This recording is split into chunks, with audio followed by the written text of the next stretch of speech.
Good morning बच्चों, मैं जितेंद्र कुमार शर्मा और मेरे साथ आप पढ़ रहे हैं कक्षा 10 के लिए हमारी पाठ्य पुस्तक आर्थिक विकास की समझ, जिसका अध्याय 2 हम शुरू कर चुके थे, जिसका नाम है भारतीय अर्थव्यवस्था के क्षेत्रक। बच्चों, अब तक हमने 5 भागों का अध्ययन कर लिया, जहां हमने ये समझ बना ली कि क्षेत्रक होते क्या है, क्षेत्रकों का वर्गीकरण कर लिया हमने, उनके एक दूसरे पर डिपेंडेंसी मतलब हमने ये देख लिया वो कैसे डिपेंड कर रहे हैं एक दूसरे पर, उन चीज़ों को हमने समझा। साथ ही साथ हमने ये देखा था कि सकल घरेलू उत्पाद क्या होता है, इसको कैसे आकलन किया जाता है, इसमें हर क्षेत्रक का योगदान, चाहे वो हमारे उत्पादन में हो, चाहे वो हमारे रोजगार उपलब्ध कराने में हो, उसकी हिस्सेदारी को हमने समझ लिया था। साथ ही साथ हमने ये देखा था कि जो अल्प बेरोजगारी की समस्या हमारी भारतीय अर्थव्यवस्था में बनी हुई है उसको कैसे दूर किया जाए, जिसके लिए हमने अतिरिक्त रोजगार के सृजन नामक टॉपिक का भी अध्ययन कर लिया था। वहां हमने देखा था रोजगार गारंटी अधिनियम के बारे में। अब भाई रोजगार गारंटी अधिनियम को आपने अच्छे से याद भी कर लिया होगा, तो चलिए जो हमारा पार्ट 6 है उसको हम शुरू करेंगे, जहां हम देखेंगे संगठित और असंगठित क्षेत्रक के बारे में। उससे पहले हम कुछ प्रश्न हल करते हैं जो हमारे डिपेंड है हमारे गारंटी अधिनियम 2005 के ऊपर। तो देखिए पहला प्रश्न क्या कह रहा है हमें, आपके विचार से महात्मा गांधी राष्ट्रीय ग्रामीण रोजगार गारंटी अधिनियम 2005 को काम का अधिकार क्यों कहा गया है। सबसे पहली बात है प्रश्न की अप्रोच को हमें पकड़ना होगा। इकोनॉमिक्स में सबसे आसान तरीका यही होता है, प्रश्न क्या कह रहा है बस उसके अप्रोच को पकड़ो, आंसर खुद ब खुद निकल के आता है। भाई क्या कह रहे हैं, काम का अधिकार क्यों कह रहे हैं, भाई काम का अधिकार इसलिए कह रहे हैं कि उसने ऐसी व्यवस्था कर दी कि आपको 100 डेज का काम तो मिलेगा। पहली चीज, काम के बदले दाम भी मिलेंगे, ठीक है। अगर काम गवर्नमेंट नहीं दे पाई तो आपको बेरोजगारी भत्ता मिलेगा। हो गया ना गारंटी अधिनियम। यानी ये आपका अधिकार है कि आप जाइए और 100 दिन का कार्य मांगिए, अगर वो आपको काम देते हैं ठीक है, नहीं देते तो आपको बेरोजगारी भत्ता देंगे। तो हो गया ना, ये तो हमारा अधिकार। इसीलिए देखो इसका आंसर हम कैसे लिखेंगे, महात्मा गांधी राष्ट्रीय ग्रामीण रोजगार गारंटी अधिनियम 2005 एक कानून है जिसे भारत सरकार द्वारा लागू किया जाता है।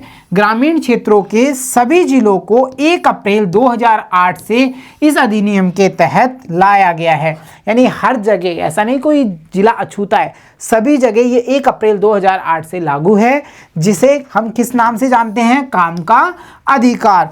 क्योंकि यह सरकार द्वारा उन सभी लोगों को 1 वर्ष में 100 दिन के रोजगार की गारंटी देता है जो सक्षम भी हैं काम करने में और जो काम की इच्छा भी रखते हैं।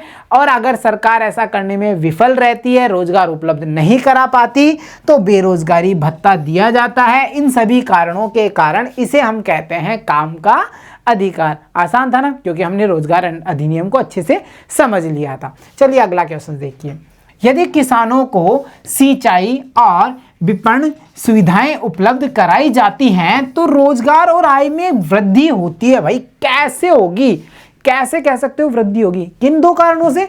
अगर अच्छी सिंचाई के साधन दे रहे हो आप उनको और अच्छा व्यापारिक प्लेटफॉर्म दे रहे हो, तो इन दोनों कारणों से उनकी आय में वृद्धि होगी, रोजगार में वृद्धि होगी। कैसे, देखो किसान क्या कर रहा था, लक्ष्मी का एग्जाम्पल हमारे पास में सबसे बड़ी एग्जाम्पल है। वो हम देख रहे थे वर्षा पर आधारित फसलें उत्पादित कर रहे थे, जिसमें 1 या 2 फसल ली जा रही थी, और साथ ही साथ हम देख रहे थे अल्प बेरोजगारी आ रही थी। तो आप बता सकते हैं रोजगार बढ़ रहा था, नहीं। आय बढ़ रही थी, नहीं। अब क्या हुआ, उसको अच्छी सिंचाई मिल गई, भाई बोरवेल हो गया, नहर द्वारा मिल गई, बांध बना करके उसको सिंचाई की जो पानी है वो उपलब्ध करा दिया गया। अब वो क्या करेगी, वो रबी की फसल भी उत्पादित करना शुरू कर देगी, गेहूं जैसे। चलो उसने वो उत्पादन कर दिया, तो क्या होगा, उसके जो पारिवारिक सदस्य हैं वो बिजी हो जाएंगे, उनको अच्छा रोजगार मिलने लग जाएगा। तो हम कह सकते हैं ना रोजगार की समस्या खत्म हुई, ठीक है। इसके बाद में उसकी आय भी बढ़ेगी, आय में वृद्धि भी हो गई, ठीक है। चलो ये तो बात हुई सिंचाई की, हमने सरल शब्दों में समझा। विपणन से कैसे सुविधा, विपणन की सुविधाएं उपलब्ध कराई तो क्या होगा, उसको गेहूं तो उत्पादित कर लिया, ठीक है। उस गेहूं को बेचना है, अच्छा प्लेटफॉर्म चाहिए, अच्छा परिवहन चाहिए ताकि वो मंडियों तक पहुंचे, अच्छे भाव से मिल सके, तो हम कहेंगे कि भाई उसकी आय में वृद्धि हो जाएगी। तो हम ये देख पा रहे हैं, अगर किसानों को प्राथमिक सेक्टर की बात कर रहे हैं हम, अगर हमारे किसानों को सिंचाई और व्यापार की जो अच्छी विपणन की जो सुविधाएं हैं वो उपलब्ध करा दी जाएं तो उनकी आय और रोजगार में वृद्धि हो जाती है। तो चलिए इसका आंसर हम कैसे लिखेंगे, देखिए सिंचाई सुविधाओं से किसानों को रबी के मौसम में दूसरी फसल जैसे गेहूं लेने में मदद मिलेगी, जो अधिक लोगों को रोजगार प्रदान करने में मदद करेगी और आय में वृद्धि करेगी। चलो आय में वृद्धि हुई। इसके बाद में देखिए विपणन सुविधाओं से किसानों का उनकी उपज के लिए खाद्य मूल्य प्राप्त करने में मदद मिलेगी और परिवहन और भंडारण आदि जैसी संबंधित गतिविधियों में रोजगार की जो उपलब्धता है वो भी बढ़ती रहेगी। भाई बच्चों ये देख लीजिए, भाई हमने क्या कहा कि भाई अच्छा मूल्य व्यापारी तक उसके गेहूं को पहुंचाना है। कैसे पहुंचाएंगे? परिवहन द्वारा। उसका भंडारण करना है, उचित भंडारण चाहिए। तो इन सब में भी क्या होगा, इनमें भी रोजगार में वृद्धि होगी। तो मामूली से दिखने वाले दो शब्द सिंचाई और विपणन सुविधाओं की उपलब्धता आप देख पा रहे हैं कैसे हमारे किसानों के लिए अतिरिक्त आय और अतिरिक्त रोजगार का सृजन करते हैं। तो चलिए अगला क्वेश्चन की ओर हम मूव करते हैं। तो अगला क्वेश्चन क्या कह रहा है, शहरी क्षेत्रों में रोजगार में वृद्धि कैसे की जा सकती है। भाई शहरी क्षेत्रों की, ग्रामीण क्षेत्रों में तो हमने समझ लिया, सिंचाई लिया हो, अच्छी व्यापारिक सुविधाएं दे दो, वृद्धि कर लो, किया ना हमने। हालांकि ये बड़े स्तर पे करना काफी मुश्किल होता है, कई सारी समस्याएं आती हैं, पर हमने जो क्वेश्चंस की अप्रोच थी उसे समझ लिया। अब यहाँ हम देख रहे हैं कि अब की बार हमारे पास में शहरी क्षेत्र, खेत तो है ही नहीं वहाँ, प्राथमिक सेक्टर को तो तुम भूल ही जाओ, क्योंकि वहाँ खेती जैसी जमीन नहीं है, नेचुरल संसाधन इतने होंगे नहीं। हम कहेंगे खेती नहीं हो पाएगी, पशुपालन कहाँ करेंगे, चलो पशुपालन नहीं, हम कह रहे हैं आखेट करने कहाँ जाएंगे, वनों वाला। तो ये सब चीज़ें हम देख पा रहे हैं, हम प्राथमिक सेक्टर को अलग कर देते हैं। बचा कौन? व्यावसायिक गतिविधियां और हमारी सेवाओं वाली गतिविधियां, यानी इन शॉर्ट कहें हमारा औद्योगिक क्षेत्रक और सेवा क्षेत्रक, द्वितीयक क्षेत्रक और तृतीयक क्षेत्रक। तो हम क्या करेंगे, इनमें रोजगार के सृजन करेंगे और व्यक्तियों के रोजगार को बढ़ाएंगे। तो देखिए क्या लिखेंगे हम यहाँ, व्यावसायिक गतिविधियों और सेवा क्षेत्र के विकास से शहरी क्षेत्रों में रोजगार के अवसर बढ़ेंगे ना, द्वितीयक और हमारा तृतीयक सेक्टर वहां रोजगार की उपलब्धता बढ़ाएगा। तो देखा यहाँ पे हमने रोजगार को लेकर कुछ प्रश्नों को हल किया। अब हम आते हैं हमारे मेन टॉपिक पे, जो था हमारा संगठित और असंगठित के रूप में क्षेत्रकों का विभाजन। प्राथमिक, द्वितीयक, तृतीयक हमने देख लिया, भाई हमने क्षेत्रकों का विभाजन कर लिया। अब हम करेंगे इनको काम के आधार पे, संगठित और असंगठित। भाई ये संगठित होता क्या है, असंगठित क्षेत्र कैसे कहेंगे, संगठित क्षेत्र के लिए क्या क्या नियम विनियम बनाए गए हैं, असंगठित में क्या क्या नियम विनियम लागू होते हैं, इन सबको अब हम विस्तार से समझेंगे। तो देखिए सबसे पहले हम कुछ एग्जांपल्स लेते हैं। जैसे हमारे पास में सबसे पहला एग्जांपल आया कांता का, नीचे आप देख पा रहे हैं, ठीक है। कांता क्या है, कांता एक कार्यालय में काम करती है। सबसे पहली बात, ऑफिस में काम करिए। आप एक एक लाइन को नोटिस करते जाएंगे, एक एक लाइन को अच्छे से समझेंगे कि यहां से क्या नियम निकल के आ रहा है। कांता एक ऑफिस में काम करती है, वह सुबह 9:30 से शाम 5:30 तक कार्यालय में रहती है। टाइमिंग देखिए आप, ठीक है, पहली चीज, ठीक है। इसके बाद में देखिए, वह नियमित रूप से प्रत्येक माह के अंत में अपना वेतन पाती है। 3 बातें निकल के आ रही हैं। उसके पास एक ऑफिस जॉब है, एक टाइम शेड्यूल है उसका, और उसे माह के अंतिम दिनांक को उसे उसका वेतन मिल जाता है निर्धारित समय पे। 3 बातें निकल के आई। इसके बाद में देखिए, वेतन के अतिरिक्त वह सरकारी नियमों के अनुसार भविष्य निधि भी प्राप्त करती है, पीएफ भी मिल रहा है भाई। उसके बाद में उसे चिकित्सीय अन्य भत्ते भी मिलते हैं, पीएल, मेडिकल, सीएल सब मिल रहे हैं भाई। कांता रविवार को कार्यालय नहीं जाती, उसे छुट्टी भी मिल रही है। इस दिन सवेतन अवकाश होता है। सवेतन अवकाश मतलब अगर वो ऑफिस नहीं गई संडे को तो भी उसका पेमेंट बनेगा, संडे का पेमेंट कट नहीं होगा, समझ रहे हो। उसने जब नौकरी आरंभ की थी तब उसे एक नियुक्ति पत्र दिया गया था जिसमें नौकरी संबंधित निबंध और शर्तों का उल्लेख किया गया था। तो ये सारी चीजें आपने यहां देख ली। संक्षिप्त रूप में हम ये कह रहे हैं कि ये ऐसी नौकरी है जो कितनी बढ़िया नौकरी कांता कर रही है। टाइम पे जाती है, टाइम पे उसे पेमेंट मिलता है, उसे अन्य सारे लाभ भी मिल रहे हैं और उसे छुट्टी भी मिल रही है। साथ ही साथ उसकी जो नौकरी है वो नियुक्ति पत्र के माध्यम से की गई है। उसे सारे नियम शर्तें मालूम है, उसे पता है कि इस जॉब में क्या क्या नियम है, क्या क्या शर्तें हैं, मुझे क्या क्या करना है, मुझे पेमेंट कैसे मिलेगा, कौन कौन से अवकाश का उपभोग मैं करूंगी।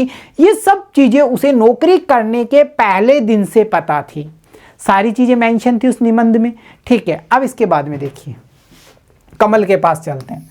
पहला हमें माइंडली याद रखना है अच्छे से कांता का, वो हमें बिल्कुल अच्छे से याद रहेगा भाई, कितनी अच्छी जॉब है ना। चलिए अब कमल कांता का पड़ोसी है। वह नजदीक के किराना दुकान में दैनिक मजदूरी करने वाला श्रमिक है। शब्दों को समझिए, दैनिक मजदूरी, जितने दिन काम उतने दिन दाम, ठीक है। श्रमिक है, मजदूर है। वह सुबह 7:30 बजे दुकान पर जाता है और शाम 8 बजे तक काम करता है। टाइम पीरियड देखिए, जहां कांता 9:30 से 5:30 तक कार्य कर रही है, वहीं हम देख पा रहे हैं जो कमल है उसका टाइम शेड्यूल है 7:30 से रात्रि को 8 बजे तक, ठीक। उसे अपनी मजदूरी के अतिरिक्त अन्य कोई भत्ता नहीं मिलता, ना कोई भविष्य निधि मिलती है, ना कोई चिकित्सीय भत्ते मिलते हैं, ना कोई अन्य भत्ते वेतन उसे मिल रहे हैं आय के अतिरिक्त। जिस दिन वह काम पर नहीं जाता या जिस दिन वह काम नहीं करता है, उस दिन की मजदूरी उसे नहीं मिलती है। जहां कांता को संडे की छुट्टी मिल रही थी, वहीं हम देख रहे हैं कमल को तो संडे को भी जाना होगा। अगर नहीं गया तो क्या होगा, पेमेंट उस दिन का कट होगा। समझ रहे हो? चलिए इसके बाद में देखिए, उसे कोई छुट्टी या सवेतन अवकाश नहीं मिलता, उसे कोई औपचारिक पत्र नहीं मिला जिसमें दुकान में नियुक्ति के बारे में कहा गया हो। उसका नियोक्ता उसे किसी भी समय काम से हटाने के लिए कह सकता है, भाई काम से हट जा, भाई तू आज तेरी नौकरी खत्म, ये संभाल तेरा हिसाब और घर जा। कब कह सकता है? जब उसके पास में कोई नियुक्ति पत्र नहीं। क्या कांता को ऐसा कहा जा सकता है? नहीं, उसके पास उसे एक अच्छा रीज़न बताना होगा, नियोक्ता को ये बताना होगा कि आपको काम से क्यों हटा रहे हैं, और उसे 3 महीने का एडवांस नोटिस देना होगा। ये सब बड़ी कानूनी प्रक्रिया है जिसे हम विस्तार से आगामी कक्षाओं में समझ लेंगे। तो हम ये समझ पा रहे हैं, इन दोनों की तुलना हमने कर ली। बच्चों, यहाँ दोनों की तुलना पर आप क्या कह सकते हैं कि इन दोनों में सबसे बढ़िया जॉब कौन कर रहा है, सबसे अच्छा कार्य किसका है, सबसे अच्छा रोजगार किसका है? ऑफिशियली हम कहेंगे भाई कांता का है, क्योंकि उसका जॉब इतना बिल्कुल वेल मेंटेड है, उसकी हर चीज़ मेंशन है, उसको सब कुछ पता है अपने जॉब के बारे में, वो अपने जॉब को लेके सिक्योर है, उसे पता है कि मेरी इतनी तारीख को सैलरी आने वाली है तो वो आएगी। अगर हम कमल की बात करते हैं तो वो अपने रोजगार को लेकर के बिल्कुल भी स्थिर नहीं है, उसे कल का नहीं पता कि कल क्या होगा, कल मुझे मेरा नियोक्ता, मेरा दुकान मालिक रखेगा या फिर हटा देगा। समझ रहे हो? यानी रोजगार की जो सुरक्षा है, हम ये कहें कि रोजगार की जो गारंटी है वो किस जॉब में है? हमारे पहले वाले जॉब में, कांता वाले जॉब में। तो अब इन आधार पे हम देखिए ये कह सकते हैं कि जो संगठित क्षेत्रक होंगे, अब हमारे क्षेत्रक वर्गीकरण आ रहे हैं, उन्हें समझिए।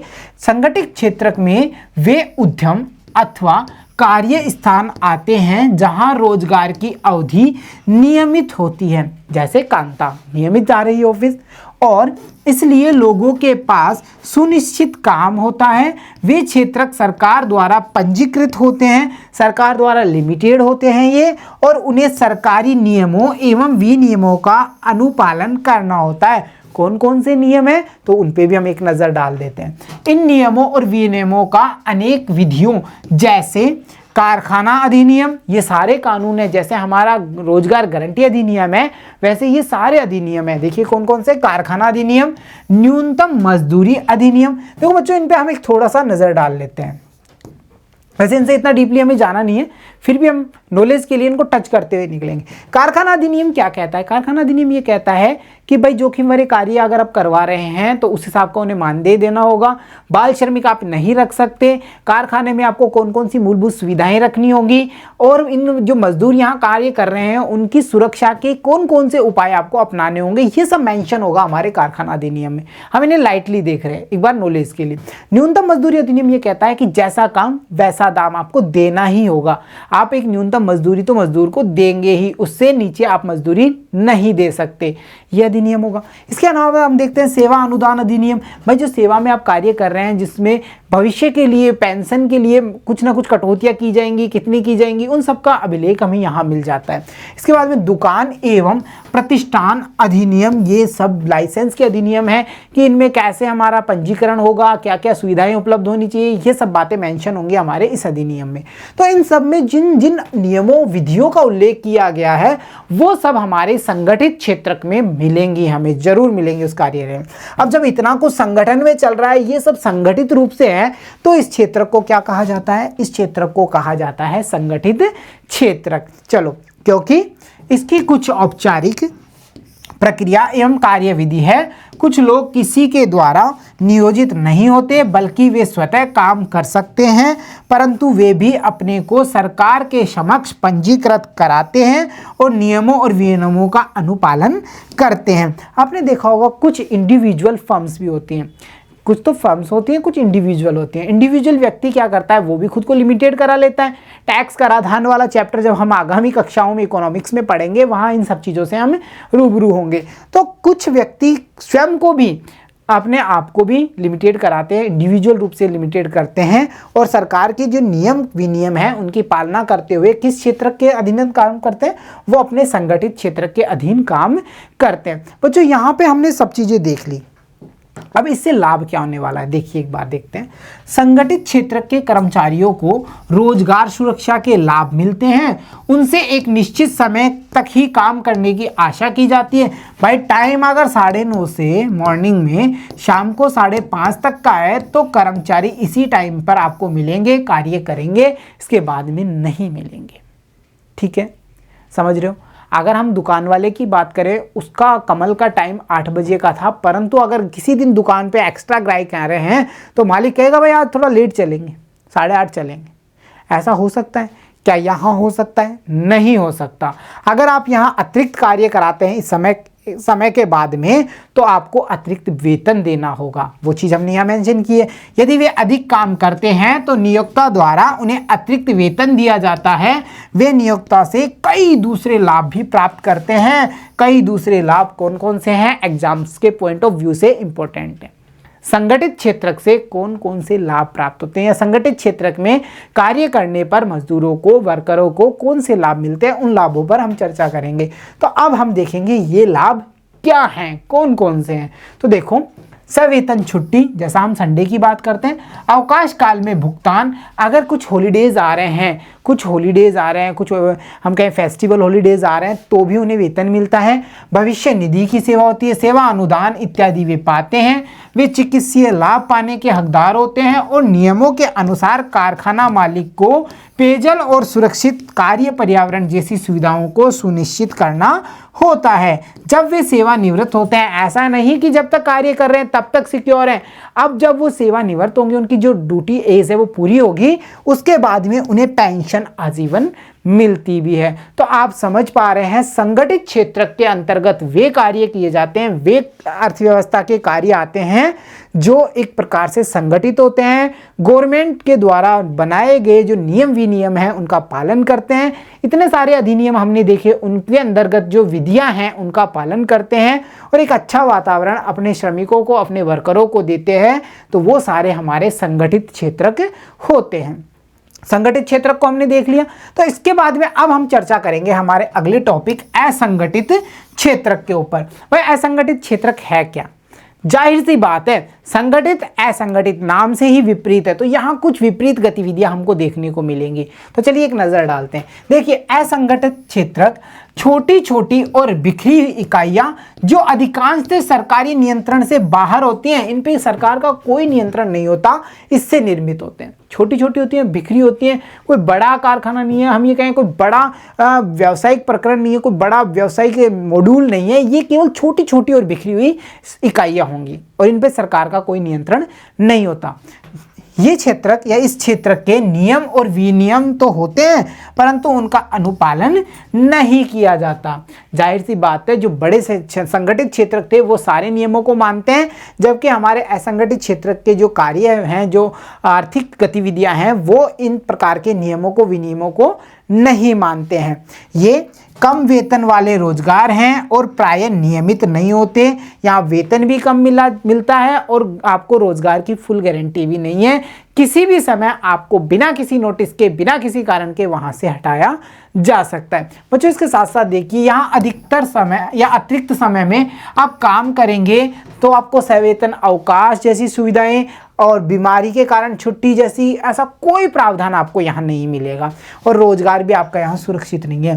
कैसे समझ रहे हैं? हम संगठित में देखा हमने, अतिरिक्त काम किया, टाइम के अतिरिक्त वेतन मिलेगा, आपको चिकित्सीय लाभ भी मिलेंगे, आपको सवेतन अवकाश रविवार का भी मिल रहा है, हॉलीडेज भी आपको अलग से मिल रहे हैं, आपको छुट्टियां भी मिलती हैं जिन्हें हम CL या कैजुअल लीव वगैरह कहते हैं, ये सब आपको मिलती हैं।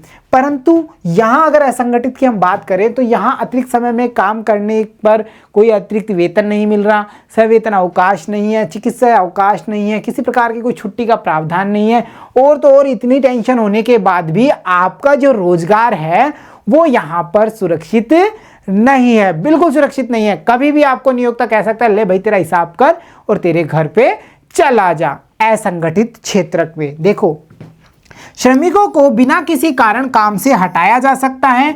कुछ मौसमों में जब काम कम होता है तो कुछ लोगों को काम से छुट्टी दे दी जाती है। बहुत से लोग नियोक्ता की पसंद पर निर्भर होते हैं। जो चापलूसी करेगा वो यहाँ काम करेगा, जो नहीं करेगा वो अपने घर जाएगा। सीधी सीधी बात असंगठित हमारे क्षेत्रकों की। तो ये असंगठित और संगठित का जो अंतर था बच्चों, उसको हमने अच्छे से समझा है। तो चलिए इसी पे आगे कुछ चर्चाएं करते हैं। तो देखिए, इस क्षेत्र में काफ़ी संख्या में लोग अपने अपने छोटे कार्यों जैसे सड़कों पर विक्रय अथवा मरम्मत कार्य में स्वतः नियोजित हैं। इसी प्रकार किसान अपने खेतों में काम करते हैं और ज़रूरत पड़ने पर मजदूरी पर श्रमिकों को लगाते हैं। देखा होगा आपने भी, जब हम कहते हैं कि जब फसल कटने वाली है, कटाई के लिए हम कुछ मजदूर ले आते हैं, जब कटाई हुई उनको वापस उनका मानदेय देकर भेज देते हैं। वैसे ही सड़कों का निर्माण हो रहा है तो जो नियोक्ता होता है वो मजदूरों को लाता है, निर्माण हुआ उनको घर पे भेज देता है। स्थायी रोजगार यहाँ नहीं मिलेगा, यहाँ एक पार्शियल रोजगार होगा, मतलब पार्टीशन में रोजगार हमें यहाँ मिलेंगे। हम ये नहीं कह सकते कि हमारा जॉब स्थायी है, वो स्थायी नहीं होगा। जब तक काम है तब तक आपको रखा जाएगा और आपको किसी भी बिना कारण के, किसी भी कारण से कभी भी हटाया जा सकता है और आपको किसी प्रकार की अन्य सुविधाएं यहाँ से नहीं मिलेंगी। तो ये थे हमारे अर्थव्यवस्था के दोनों क्षेत्र, जहाँ हमने देखा असंगठित और संगठित क्षेत्रकों को, क्या क्या इनमें अंतर है, कौन कौन सी इनमें सुविधाएं होंगी, कौन सा क्षेत्र बढ़िया है, तुलना भी हमसे करवा सकता है एग्जाम्स में, तो हम आसानी से कर सकते हैं। बच्चों इसके बाद में देखिए आगे हम मूव करते हैं, कुछ प्रश्नों पर विचार करते हैं। निम्नलिखित उदाहरणों को देखें, इनमें से कौन सा असंगठित क्षेत्र की गतिविधि है। असंगठित क्षेत्र का नाम आते ही हमारे माइंड में कॉल आना चाहिए कि भाई असंगठित है, कुछ भी नहीं है, वहां पे कोई सुविधा नहीं है, कोई रोजगार की गारंटी नहीं है, कोई निश्चित पेमेंट नहीं है, कोई निश्चित टाइम नहीं है, हम ये कहें कि हमें तो पसंद ही नहीं है। तो अब इनमें देखते हैं। विद्यालय में पढ़ाता एक शिक्षक, पहला।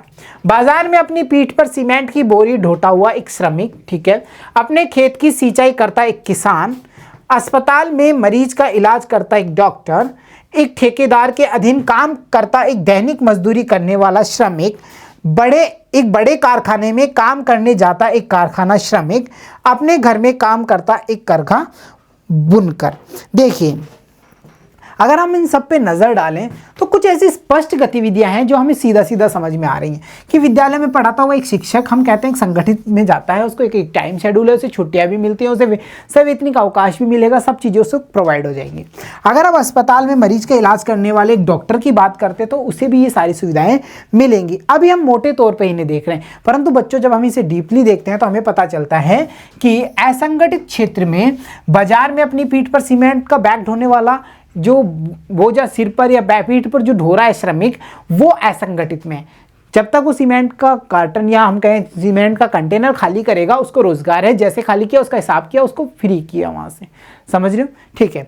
किसान अपने खेत की सिंचाई करता है, कब तक कर रहा है, जब तक उसके पास में सिंचाई का कार्य है तब तक, उसके पास में रोजगार स्थायी नहीं है वो, तो हमने इसको यहाँ रखा, ठीक है। एक ठेकेदार के अधीन काम करने वाला दैनिक वेतनभोगी व्यक्ति, दैनिक वेतन, जब उसे ठेकेदार बुलाएगा उस दिन का उसे वेतन देगा, जिस दिन नहीं बुलाएगा वो घर बैठो, उसको कोई वेतन नहीं मिलेगा। और अंत में अपने घर में काम करने वाला हथकरघा बुनकर, वो बुनकर भी जब तक कार्य कर रहा है, जब तक कि उच्च फैक्ट्रियों में या जो उसके ऊपर कार्य कर रहे हैं वो उसे डिमांड दे रहे हैं, तब तक वो सप्लाई कर रहा है, जिस दिन उन्होंने डिमांड स्टॉप की उसका कार्य वहीं पर रुक जाएगा। तो असंगठित क्षेत्रों को अगर सरल शब्दों में हम परिभाषित करते हैं तो ये है कि यहाँ पे काम की कोई गारंटी नहीं है, ठीक है, सीधा सरल शब्द है, यहाँ पर रोजगार की कोई गारंटी नहीं है।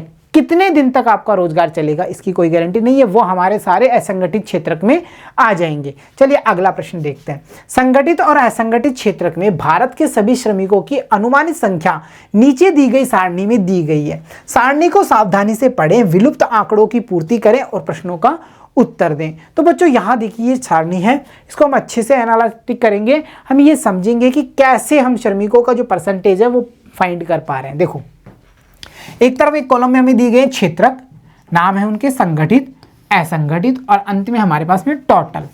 अगर क्षेत्रक की हम बात कर रहे हैं तो देखिए प्राथमिक सेक्टर में संगठित श्रमिक, प्राथमिक सेक्टर में असंगठित श्रमिक, द्वितीयक सेक्टर की बात करें तो वहां पे संगठित असंगठित, तृतीयक में संगठित असंगठित और अंत में हमारे पास में टोटल ही हो गए इनका। संगठित कितने हैं सारे क्षेत्रकों में मिला करके, असंगठित कितने हैं, टोटल श्रमिक हमारे पास में कितने हो रहे हैं। तो देखो सबसे पहले हम क्या करते हैं, जो ब्लैंक्स है हमारे पास में उन्हें फाइंड कर लेते हैं। एक संगठित कितने असंगठित होंगे कि भाई टोटल हमारा 232 का आंकड़ा होगा, 231। ठीक है, ये 10 लाख में संख्या है हमारी। ठीक है, बाकी सारे आंकड़े हमारे पास में। अब हम बात कर लेते हैं टोटल की। 40 40 80 82 ये हमारे पास टोटल दिया हुआ है। इसका योग हम कर लेते हैं 8 4 12 13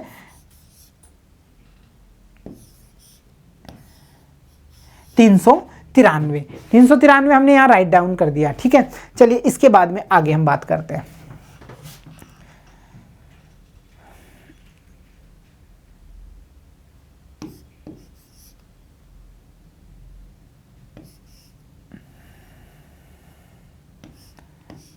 चार 475 हम इस वाले योग में भी देख सकते हैं।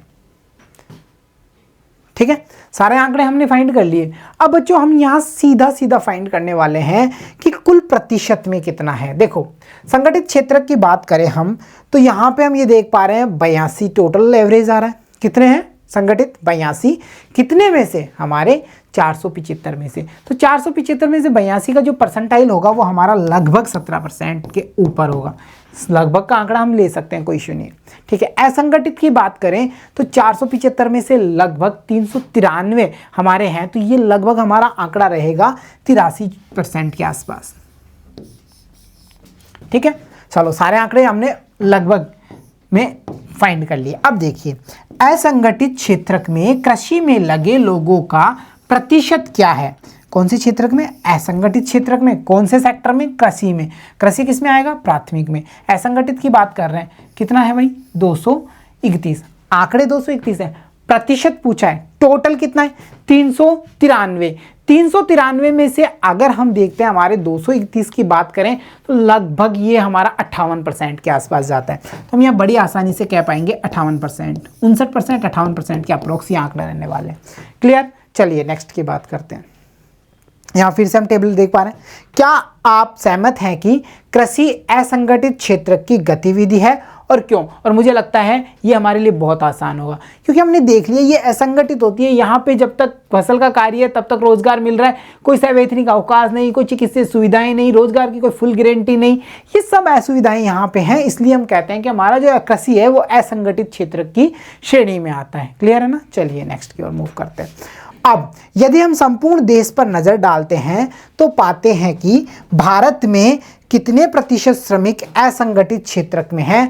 पहली सारणी जिसे हमने पूरा किया था असंगठित क्षेत्र में हमारे 83% हैं और वहीं हमारे संगठित की बात करते हैं तो उसमें लगभग 17% रोजगार के साधन या जो हमारे श्रमिक हैं वो रोजगार प्राप्त कर रहे हैं। बच्चों यहाँ तक हम ये कह पा रहे हैं, इस सारणी को देख करके हम ये देख पा रहे हैं कि जब हमने यहाँ पे आंकड़े देखे, इस वाली पे नजर डालिए, जब हमने यहाँ आंकड़े देखे कि प्राथमिक सेक्टर में जो असंगठित मजदूर हैं सर्वाधिक हैं, देख पा रहे हैं ना आप, सर्वाधिक 231, 10 लाख का आंकड़ा ये है हमारा।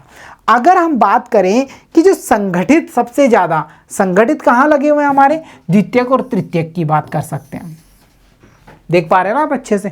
द्वितीयक और तृतीयक में सर्वाधिक संगठित क्षेत्र में काम कर रहे हैं। कृषि की बात करें संगठित में काफी कम ये आंकड़ा है। और पूरे भारत को हम अगर देखते हैं तो केवल मात्र हमारी 17% ऐसी आबादी है मजदूरों की, श्रमिकों की, जो संगठित क्षेत्र में काम करते हैं। अब आप समझ पा रहे हैं हमने जो चर्चा की थी हमारे भाग संख्या 1 में कि जो हमारे तृतीयक सेक्टर जैसे सेक्टर है या हम कहें संगठित क्षेत्र के हैं, वो रोजगार तो अच्छा उपलब्ध कराते हैं परंतु वहां पर रोजगार के अवसर कम हैं, ये आंकड़े स्पष्ट करते हैं। देखिए 17% रोजगार दे पा रहे हैं, जबकि इनका हमारी जीडीपी में सर्वाधिक योगदान है हमारे द्वितीयक तृतीयक सेक्टर का, और तृतीयक का तो सबसे ज्यादा है। परंतु यहां अगर हम बात करें तो देखिए 40 व्यक्तियों की बात कर रहे हैं, 10,40,000 की, तो ये केवल मतलब वो हैं जो संगठित में कार्य कर रहे हैं। तो हम स्पष्ट रूप में ये कह पाएंगे कि हमारा जो क्षेत्र जीडीपी में सर्वाधिक योगदान दे रहे हैं उनमें रोजगार की हिस्सेदारी सबसे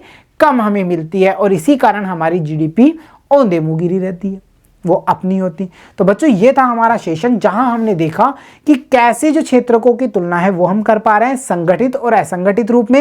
एग्जाम्पल हमें अच्छे से याद रखने, कमल वाला और कांता वाला, ये सबसे बेस्ट एग्जाम्पल्स हैं। और मुझे लगता है कि यहां से जो प्रश्न हमसे पूछे जाते हैं, या तो हमें पूछे जाता है संगठित असंगठित की परिभाषा, या फिर हमसे ये पूछा जाता है इन दोनों की तुलना में हम परिभाषा पहले राइट करेंगे, उसके बाद में हम जो इनमें लाभ प्राप्त होते हैं, संगठित में हमें कौन कौन से लाभ हैं, असंगठित में हमें क्या क्या नहीं मिलता है, उन सबकी हम तुलना करके राइट डाउन करेंगे। तो यहां से हमने एक निबंधात्मक प्रश्न हमारा क्लियर किया है और उम्मीद करता हूं कि आप अच्छे से समझ पा रहे हैं इस पूरे कॉन्सेप्ट को। तो प्यारे बच्चों देखते रहिए, सीखते रहिए। मिलता हूं आपसे अगली कक्षा में, तब तक के लिए धन्यवाद बच्चों।